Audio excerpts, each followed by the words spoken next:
Let's make iftar.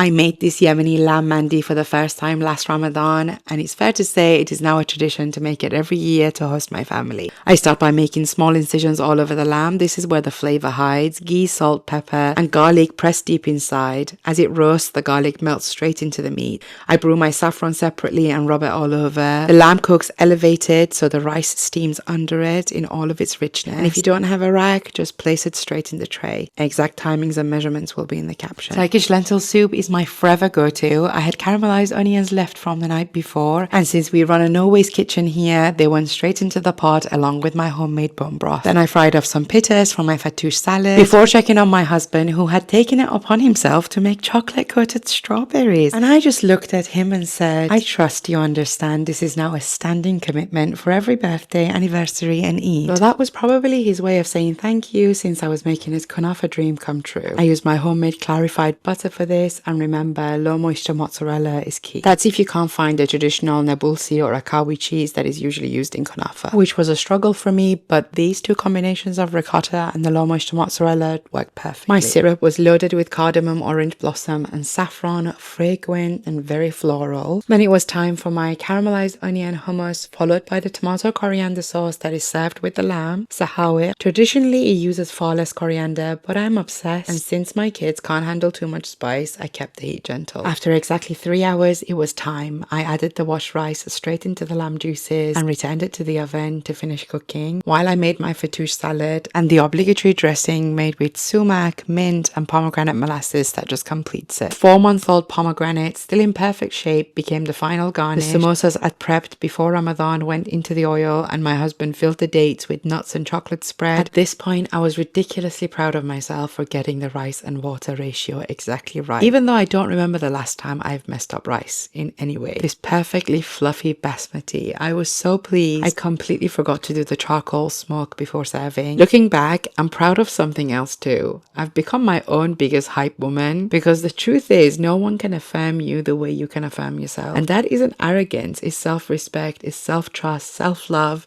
it's choosing to celebrate your own growth, because nobody will clap for you as consistently as you can clap for yourself. And that's not ego, that's maturity. That's knowing your worth without waiting for permission. That's gratitude for your own becoming. Just before iftar, I made sure the kunafa went into the oven, and the rest needs no explanation. As we were enjoying the cheesy kunafa, my husband casually mentioned the creamy Egyptian version, so it looks like I'll be making that for you all this Ramadan too. I'll be sharing every recipe on my Substack over the next week. Comment recipe and I'll send you a link.